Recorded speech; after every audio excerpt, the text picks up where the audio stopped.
ஏறத்தாழ 14,000 15,000 பேர் அந்த முகாமில் பங்கேற்று இன்றைக்கு நம்முடைய அரசின் சார்பில் சிகிச்சை பெற்றிருக்கிறார்.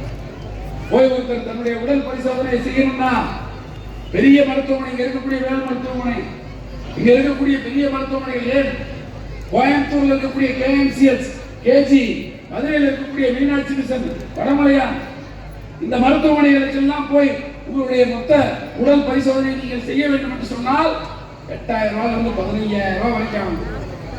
இன்றைக்கு நலம் காட்டும் ஸ்டாலின் என்கிற முகாமை நடத்தி ஒரு இடத்தில் 2 இடத்தில் கிடையாது, 234 தொகுதியிலும் 1206 இடங்களில் அந்த முகாம் நடத்தப்பட்டு அந்த முகாமில் ஏழை எளிய சாதாரண சாமானிய மக்களுக்கு இரத்த பரிசோதனை செய்யப்பட்டது, இருதய பரிசோதனை செய்யப்பட்டது, பெண்களுக்கு மார்பக புற்றுநோய் பரிசோதனை செய்யப்பட்டிருக்கிறது. 11 வயதிலிருந்து 14 வயதுக்கு உட்பட்ட வயது மூப்பை அடைந்த அந்த ஏஜென்ட் பிள்ளைகள் அவங்களுக்கு கர்ப்பப்பை வாய் புற்றுநோய் தடுப்பூசி போடுகிற அந்த பரிசோதனை செய்யப்பட்டிருக்கிறது. ஆக உயர் சிகிச்சை ஒரு ஹை ஸ்பெஷாலிட்டி ஹாஸ்பிட்டலுக்கு போய் நீங்க பணம் கட்டி நீங்க சிகிச்சை பெற வேண்டிய ஒரு விஷயத்தை தமிழ்நாட்டில் 1206 இடத்துல இலவசமா கொண்டு வந்து கொடுத்தவர் தான் தமிழ்நாட்டினுடைய முதலமைச்சர் அண்ணன் மு.க. ஸ்டாலின்.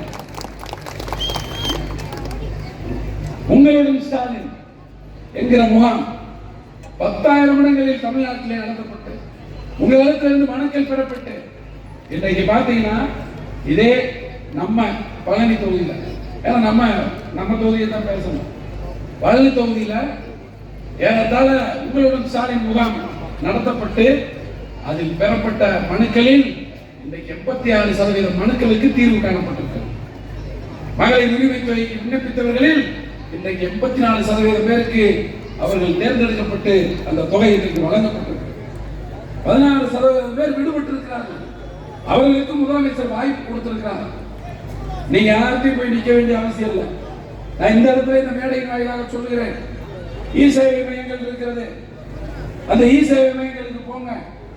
போய் முதல்வரின் முகவரின்னு ஒரு செயலி இருக்கிறது, அந்த செயலியில போய் ஏற்கனவே உங்களுடன் ஸ்டாலின் முகாம்ல நீங்க விண்ணப்பிச்சு உங்களுக்கு கிடைக்காம இருந்தா அந்த ரசீது இருக்கு பாருங்க, அந்த ரசீதை அந்த முதல்வரின் முகவரி என்கிற அந்த செயலியில் இருக்கக்கூடிய விண்ணப்ப படிவத்தில் போய் பூர்த்தி செய்து இதை அதை என்க்ளோஸ் பண்ணி கொடுங்க.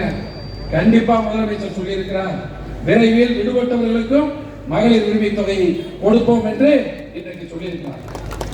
இதுவரை பழனி சட்டமன்ற தொகுதியில் மட்டும் ஏறத்தாழ 68,000 பேருக்கு 68,000 குடும்பங்களுக்கு மகளிர் உரிமை தொகை அவர்கள் வீடுகளுக்கு போய் கொண்டிருக்கிறது.